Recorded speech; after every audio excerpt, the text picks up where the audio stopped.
Hey everybody, watch this review. Horrorvision, which is basically horror on the TV. In terms of fair use and trademarks and copyrights and all that jazz, I don't know where the line starts or ends, but tonight is going to end with 5 seconds of a clip from any particular thing, or about 5 seconds. The best known, of course, of all the horror TV shows is Tales from the Crypt, shown right here, very briefly. But it ran for 8 or 9 seasons on HBO. It was a huge hit. And the other really big one is The Twilight Zone, which needs no introduction. I mean, a bunch of people say that, or will try to tell you that Twilight Zone isn't horror, but they have a lot of pretty spooky episodes. Namely, Will the Real Martian Please Stand Up? In which 6 people get on a bus in Cincinnati or someplace. Then when they arrive at a rest stop, some cops show up reporting that something unidentified flying object has landed in a nearby lake, and they just want to know if anybody's seen anything. And that's when they realize that although 6 people got onto the bus, 7 people got off. Ooh, pretty cool, huh? Other big ones were The Howling Man, Room 22, which is a take on the classic Room for One More, which it looks incredibly creepy. It's probably the best take on the classic story, which everybody knows how it ends and so forth, but they shot it on a cheaper quality film, so as a result it has a more raw look, which is sort of like if you shoot something on, like, say, a camcorder, except for because it's in black and white, it just looks so much more surreal. And other really big one is Mirror Image, which a woman goes to a bus stop, and she goes to check her bag, and she's told that her bag was just checked by her and stuff, and she looks over and she sees her bag there, or she can't find her bag, and the clerk tells her that she just checked it in, and as she's going on, she's seeing herself around. She's getting really spooked out. But besides that, for the kids, there were a few kiddie series, namely first Tales from the Crypt Keeper, which of course was completely awful. I mean, the first season was good, but then they switched who was doing it, and the stories got a lot more lighthearted. You'll notice they have a rendition of the same theme song. It's actually a pretty cool series for one season. I'm not sure if it was the first season that was bad, or the second season was bad. I love those gargoyles. I have the figures for that, but I gotta stop that just because I might hit some sort of a trademark infringement or what have you. But another really big one for kids, which actually is pretty cool for adults too, is Are You Afraid of the Dark? Which is a good Canadian production. Intro is playing right here. It ran on Nickelodeon for maybe 5 or 6 seasons.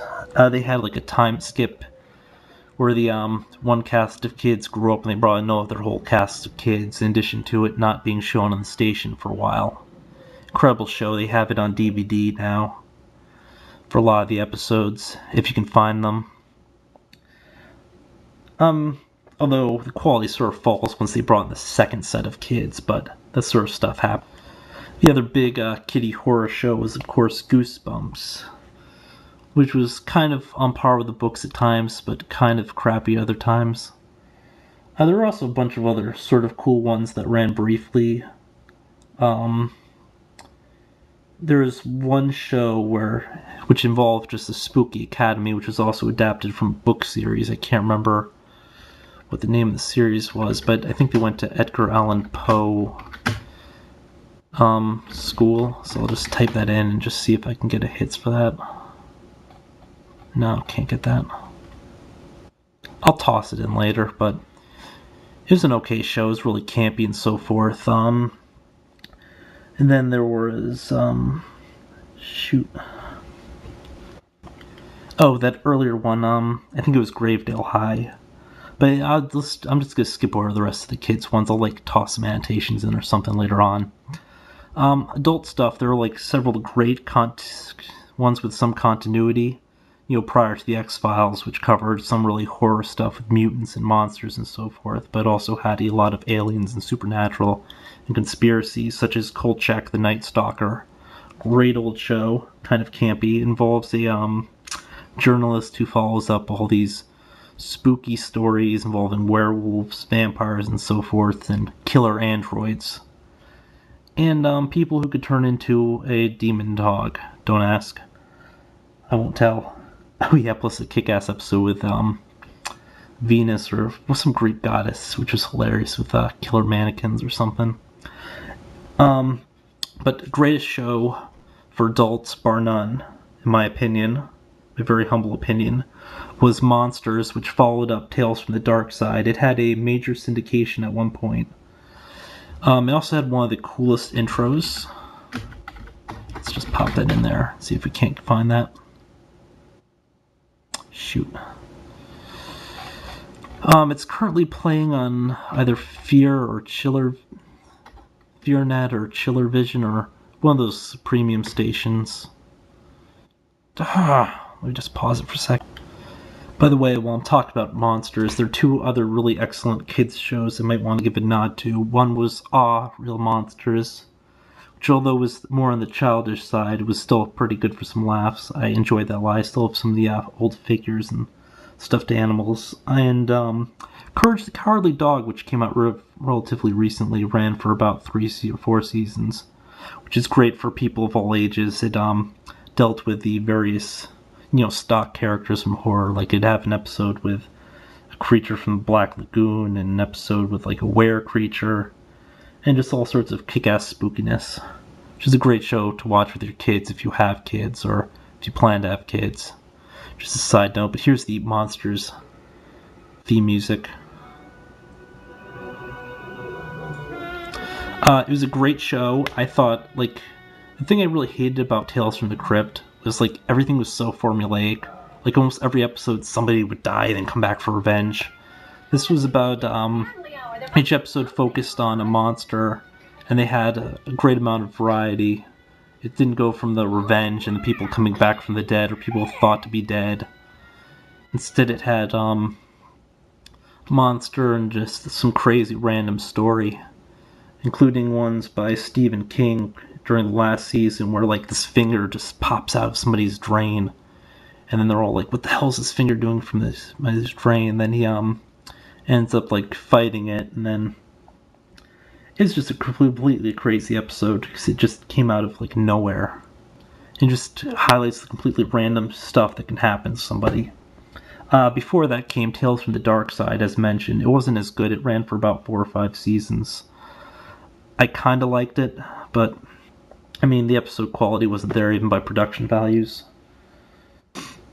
There was Friday the 13th, the series, which had nothing to do with the actual Friday the 13th. It's about these 2 cousins who inherit this one shop belonging to their uncle.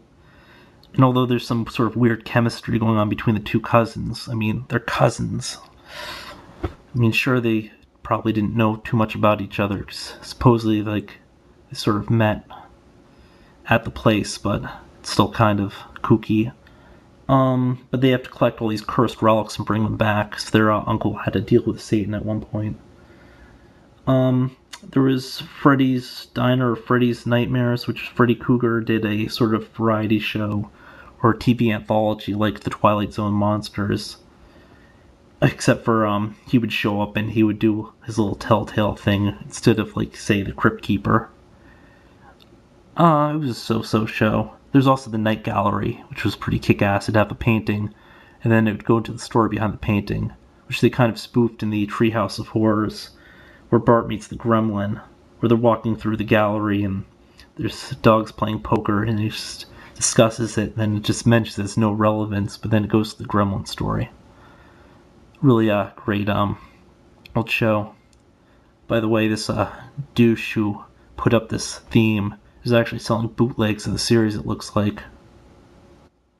Actually, I'm not 100% sure they're bootlegs, but to own the Monster series for $16, message me for details. Sounds like he or she's selling bootlegs, but 2 of the seasons at least are available on DVD now.